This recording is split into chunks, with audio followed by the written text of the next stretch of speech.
Olá, eu sou o Luiz Gaziri. No nosso vídeo passado, a gente conversou um pouquinho sobre prêmios, né? Prêmios que verdadeiramente motivam as pessoas. A gente viu que prêmios que são bens materiais e dinheiro, né, causam uma adaptação hedônica, as pessoas se acostumam e a motivação dessas pessoas acaba sendo uma motivação de curto prazo, né? Ela levanta, mas ela diminui rapidamente. E a gente viu que prêmios que são experiências, viagens, jantares, tudo que proporciona uma experiência interessante para o nosso vendedor, são prêmios que não causam adaptação hedônica, então são prêmios que motivam as pessoas antes, durante e depois da premiação. Só que, para uma equipe de vendas ganhar prêmios, eles precisam, em primeiro lugar, atingir as suas metas. E existem muitos estudos científicos interessantes sobre como que a gente determina metas de forma mais efetiva. Em primeiro lugar, o que existe de mais comum nas empresas hoje em dia é o gestor determinar a meta pelo que ele acha que a empresa merece crescer. Então eu vou lá e acho que eu quero crescer 20% nesse ano. Então eu vou lá, pego a minha meta do ano passado ou a performance dos meus vendedores do ano passado, coloco 20% adicional, né, e cobro dos meus vendedores esse 20% a mais. Né? Existem diversas empresas, né, que não revelam a meta para o vendedor ou revelam no final do mês ou que colocam metas que são simplesmente impossíveis de se alcançar.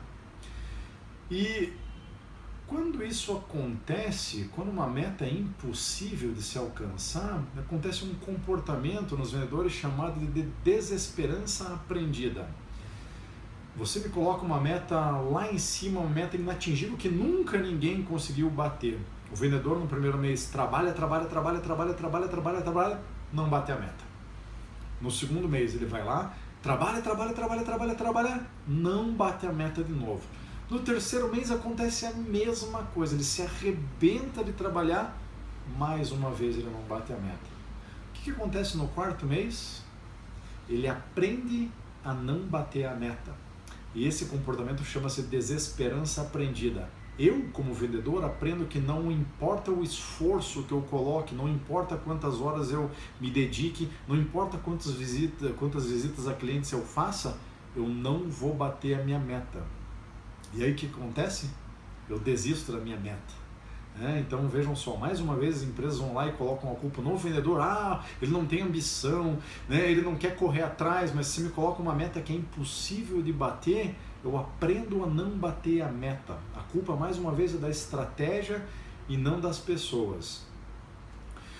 Existe um pesquisador chamado Mihaly Csikszentmihalyi. Mihaly Csikszentmihalyi ele descobriu um estado onde a gente trabalha, que ele chama de estado de fluxo.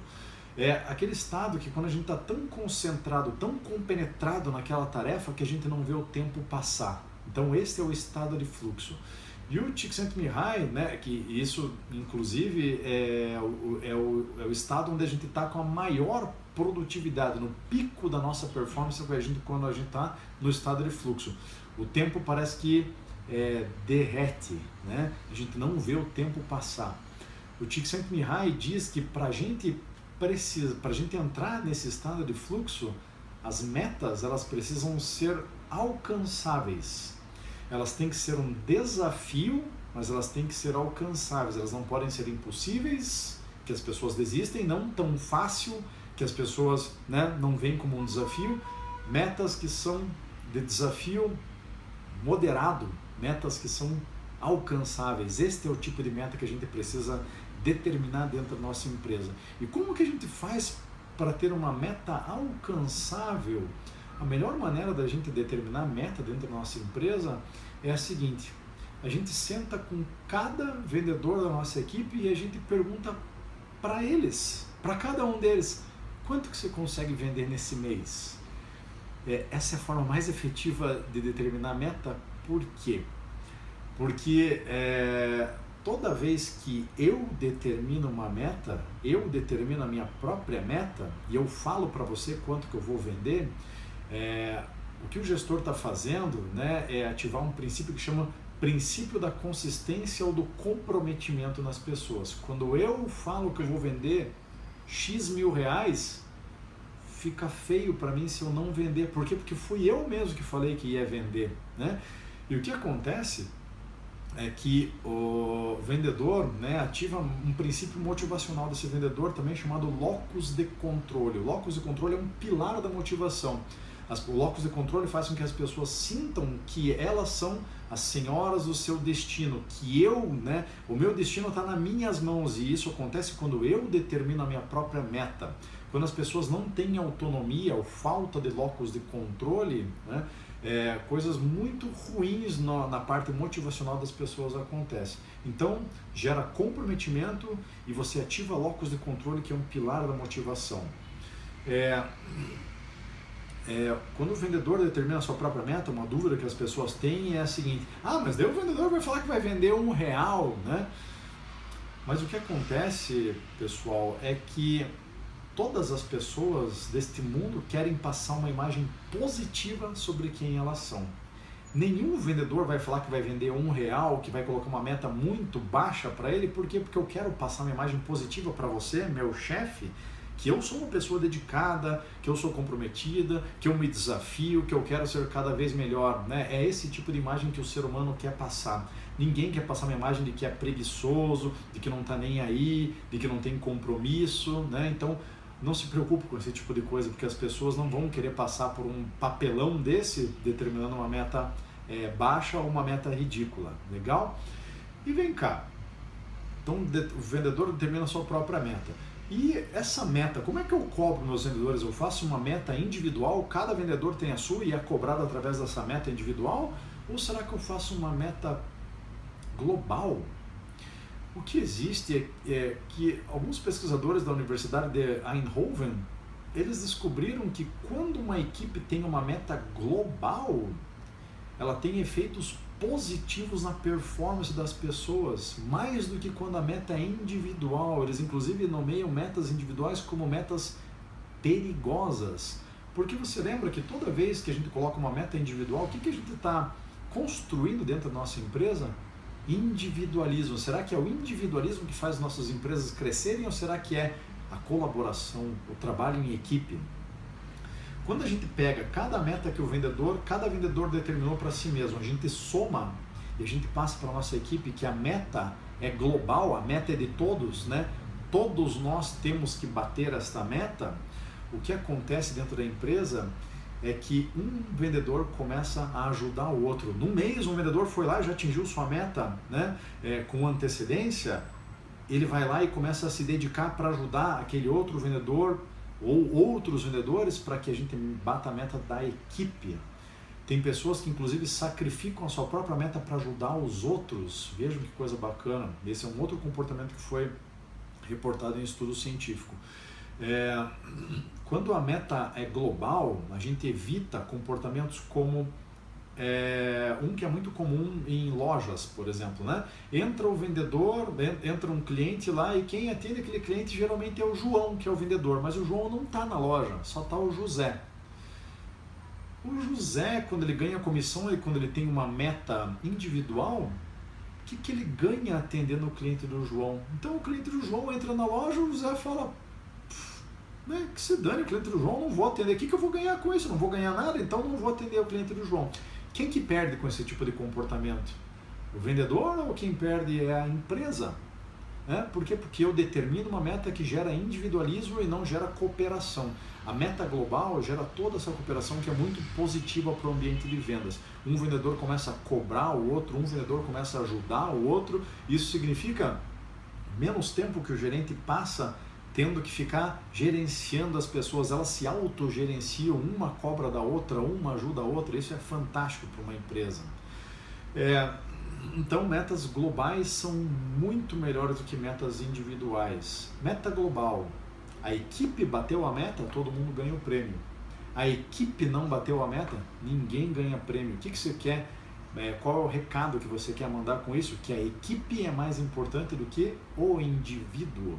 Né? Que aqui o que vale dentro da nossa empresa é o trabalho em equipe, não o individual. Né?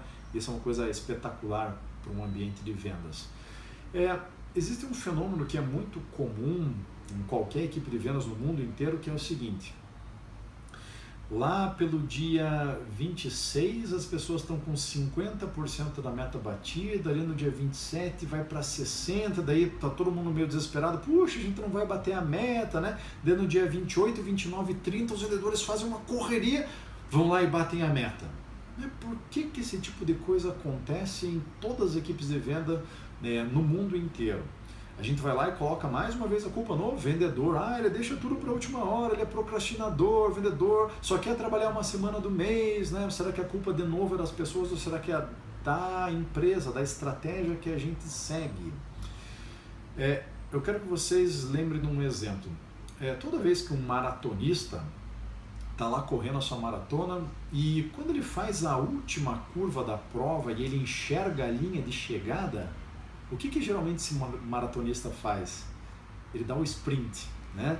Ele acelera naqueles últimos 500 metros da maratona, ele aumenta o ritmo dele. Vem cá, ele correu 41,5 km, da onde que ele tira força para aumentar o ritmo nos 500 metros finais? Esse cara deve estar super cansado, né? O que acontece é que esse ponto da maratona tem um nome, ele chama-se ponto X, é o ponto onde o atleta pela primeira vez enxerga a linha de chegada. E que os cientistas descobriram que toda vez que a gente enxerga uma linha de chegada, que a gente percebe que a gente vai ter sucesso numa tarefa, numa meta, automaticamente existe uma carga de dopamina que vem no nosso cérebro, né, que é liberada na nossa corrente sanguínea, que faz com que a gente tenha energia para acelerar no final. E veja só que esse efeito acontece toda vez que a gente percebe que a gente vai atingir o nosso objetivo, quando a gente enxerga a linha de chegada. O que acontece na grande maioria das empresas é que o vendedor só vê que a linha de chegada está realmente próxima lá no dia 28 do mês, então eu só vou ter um aceleramento no dia 28, 29 e 30, e no dia 31, né, se o mês tiver. Por quê? Porque eu só enxergo a linha de chegada lá no final do mês.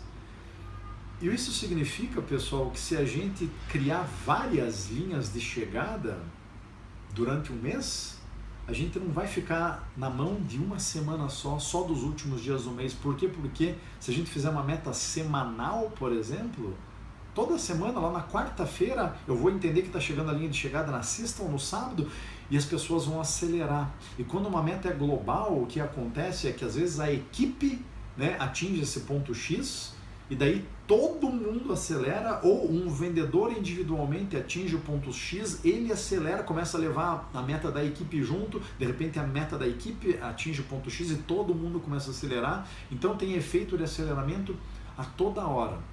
E veja só que essa descoberta, né, de que quanto mais próximo do nosso objetivo a gente está, mais rápido a gente anda, foi feita em 1926 por um professor da Universidade de Chicago chamado Clark Hull. 1926. É um estudo que tem mais de 90 anos e as empresas até hoje não aprenderam a usar esse estudo. O Clark Hull descobriu, estudando ratos e colocando um sensor, né, elétrico, né, dentro de um labirinto que ele fez para ratos, que quanto mais perto o rato estava da saída, mais rápido ele andava. E ele chamou isso de teoria da meta gradativa. E isso está presente no nosso dia a dia, né, mais do que a gente pode imaginar. Quando a gente está lendo um livro, a gente está chegando nas últimas páginas, a gente começa a ler mais rápido. Quando a gente está numa ligação telefônica falando com alguém e a gente percebe que a ligação vai terminar, a gente fala mais rápido. O vendedor, quando percebe que está no final do mês, ele vende mais rápido. E vejam só, a Columbia fez um experimento científico na cafeteria deles, que era o seguinte: um grupo, né, de pessoas, toda vez que eu comprava o meu primeiro café, eu ganhava um cartãozinho fidelidade com 10 casinhas, né? Se eu tomasse 10 cafés, pegasse um carimbo em cada casinha, né, eu completei meus 10 carimbos, eu ganho um café de graça. O outro grupo, na primeira vez que eles compravam um café, eles recebiam uma carteirinha parecida com essa, só que em vez de ter 10 casas, tinha 12. E o que acontecia é que os pesquisadores entregavam essa carteirinha com 2 carimbos já, né? Tomei meu primeiro café, ganhava 2 carimbos. No final das contas, os 2 grupos tinham que tomar 10 cafés para receber um café de graça.